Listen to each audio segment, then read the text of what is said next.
Muy buenas, quiero empezar esta segunda temporada del podcast de Muy Animal con un caso práctico, explicándoos uno de los casos más interesantes que he trabajado en los 2 últimos años, diría yo. Evidentemente tampoco me voy a ir mucho más atrás porque no me acuerdo, pero de los 2 últimos años seguro. Y es el caso de Bruce. Os voy a poner en YouTube, porque evidentemente en iVoox no os puedo poner imágenes, pero un pequeño vídeo de Bruce, que es un cruce de Jack Russell, que creo que ha sido de los casos en los cuales le he tenido que dar más al coco, he tenido que revisar el análisis funcional de la conducta que hice en un inicio, por si no sabéis más o menos cómo se trabaja tanto en psicología, o cómo se debería trabajar por lo menos, como en etología y en educación canina, se crean análisis funcionales para ver por qué X conductas se están dando, cómo se han originado, como hipótesis, porque al final no puedes estar 100% seguro, y cómo podemos modificarlas. Y en el caso de Bruce, os pongo un poco en contexto, es un animal que cambió de núcleo familiar. Vivía con una de las hijas de una mujer, evidentemente, y el novio o el marido. Y llegó un día cuando esta chica tuvo hijos que dejó al perro a su madre y a su hermana pequeña, que ya convivían con una perra más mayor y una perra más jovencita. Eran 2 perros, al final pues 3 perros en esa casa. Me llamaron por varias razones, pero las principales, yo no os voy a explicar el análisis funcional entero, yo no os voy a explicar todos los problemas que trabajamos porque creo que se alargaría mucho, pese a que no tenemos tanta prisa en este tipo de formato como en un vídeo típico de YouTube, pero me llamaron por 2 temas principales. Por un lado estaba el hecho de que al entrar o salir personas, pero sobre todo a la salida, ese perro se ponía muy nervioso y siempre a la salida mordía la puerta de la casa, la puerta de la entrada, o mordía a X personas de la familia, que normalmente eran la hermana o la madre. Y en el 90% de los casos, como la hermana pequeña era pequeña, pero no pequeña, es decir, tendría 20 y tantos años la chica, era quien sacaba, esta chica, al perro, a los perros, normalmente recaía ese marcaje en ella. Cuando yo fui a ver el caso, si me veis en YouTube que bajo la cabeza es porque tengo bastantes notas, porque evidentemente hace tiempo me lo tuve que apuntar. Cuando yo fui a ver el caso, lo primero que noté interesante es que el perro discriminaba, es decir, tenía muy claro contra quién o hacia quién podía realizar X conductas y hacia quién no. Por ejemplo, a la hija mayor, a la hermana que tenía el perro en un inicio, no le mordía, y considero como hipótesis que es porque se le había inhibido con castigos. No sé de qué tipo, tampoco vamos a hablar. Por otro lado, estaba muy adscrito, estaba muy centrado en el entorno. El entorno era algo muy importante ahí. Si tú te llevabas a este perro probablemente a otra casa, esta situación no sucedería. Y sobre todo, como os decía ya en la presentación, a X momento. Cuando preveía, sobre todo en X momentos del día, normalmente a la mañana y a media tarde, que se iba a ir alguien, es cuando reaccionaba así. No tanto por la noche, cuando las salidas estaban más vinculadas a salir con él. Lo primero que yo hice cuando analicé esta conducta es valorar si el hecho de morder la puerta o morder a la gente era lo que se llama una conducta, una respuesta operante o una respuesta condicionada. Es decir, para que nos entendamos, cuando te ponen un plato de comida y tú empiezas a salivar, eso es un tipo de aprendizaje por asociación. Vale, paro aquí un momento. Quiero que se entienda bien esto, por lo cual os voy a explicar un poquito condicionamiento clásico y operante. En el condicionamiento clásico, los aprendizajes que se dan son por relación de estímulos. ¿Qué quiere decir esto? Pues que si yo sé que al tocar una campana, por ejemplo, llega un plato de comida y mi respuesta antes de que llegue esa comida o cuando llegue esa comida es salivar, el tocar la campana puede hacerme salivar, pero yo ya salivaba como respuesta innata. Los estímulos innatos, yo tengo miedo a los ruidos fuertes, provocan respuestas innatas. Lo que sí que puede pasar es que esa relación de estímulos genere nuevos aprendizajes. Por ejemplo, me dan miedo los truenos, pero después ese miedo a los truenos lo generalizo a miedo a petardos, a miedo a coches o camiones de basura, etcétera, a autobuses, etcétera, etcétera. En cambio, en el condicionamiento operante lo que se relacionan son estímulos con consecuencias. Yo ladro a una persona, esa persona me pega una patada en la boca, con lo cual ladrar va a estar castigado y voy a ladrar menos, o es menos probable que ladre porque me castigan esa conducta. Lo que se relaciona en este caso son estímulos con consecuencias. Y en cambio, si a ti te han atracado 3 veces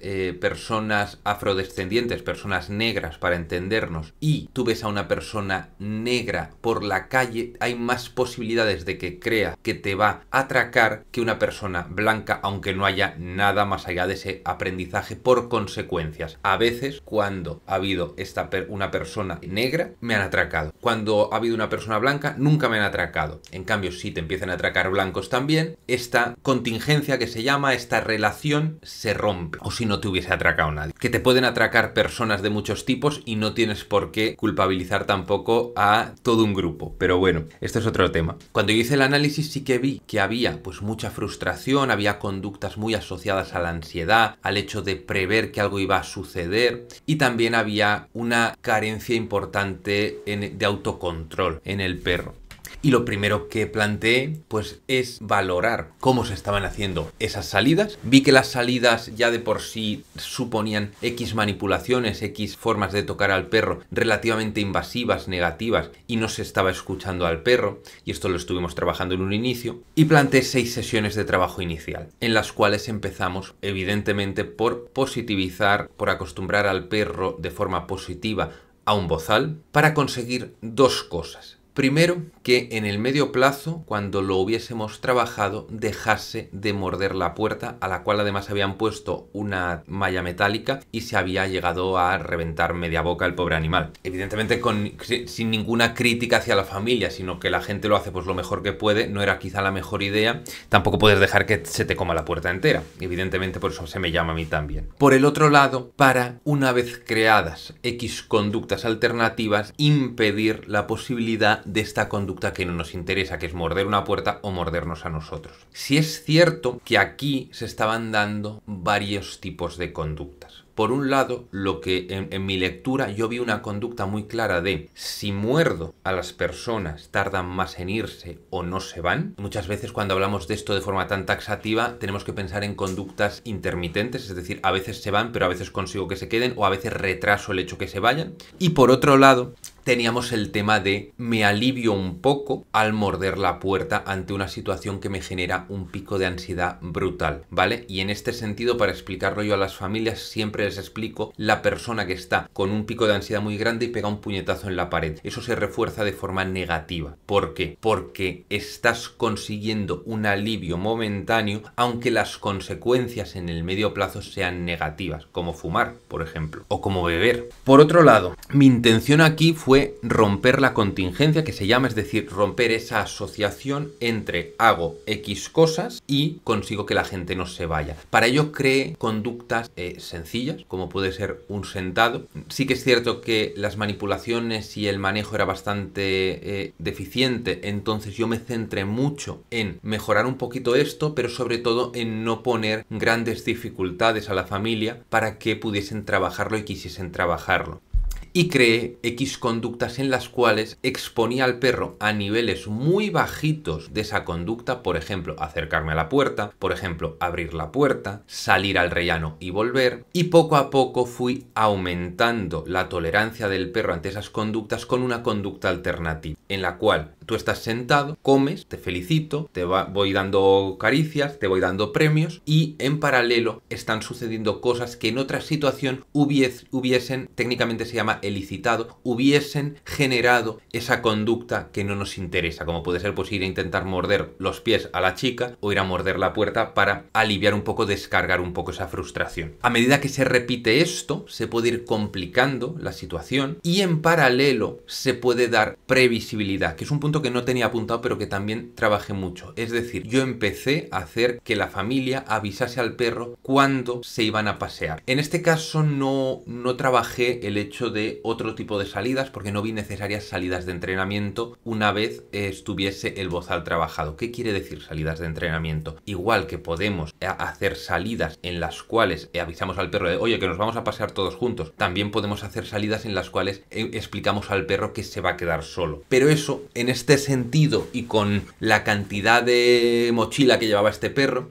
yo lo que preveí es que probablemente hubieses sumado pues una capa más de ansiedad al animal. Al cabo de X sesiones, la verdad es que la mejora fue bastante bestia. El bozal lo tenía iniciado, si no recuerdo mal, pero no lo tenía bien trabajado, se trabajó bastante bien. La exposición a esas situaciones redujo mogollón la conducta, en la cual pues al cabo de X semanas el perro estaba permitiendo bastante bien que saliesen y tolerándolo, porque también no tenía más forma, es decir, algunas de las herramientas se habían inhibido, pero yo no me centré en el hecho de que el perro no pudiese morder y entonces hacemos lo que nos da la gana, que puede ser algo que se suele entender así, sino que el perro no puede morder y entonces construimos una rutina más beneficiosa para todos. Esto es lo que tenemos que buscar siempre. El trabajo se le dio cierta continuidad, pero no se siguió a partir de la sexta sesión. Yo comenté que sí que creía que era importante dar pues X sesiones más, sobre todo aunque fuese con mi ayuda, para exponer a las situaciones que normalmente generaban las conductas que no queremos, ¿vale? Porque a medida que rompemos esa asociación, esa contingencia, va a ser mucho más sencillo que el perro pues empiece a hacer otras cosas, y otras cosas en este sentido más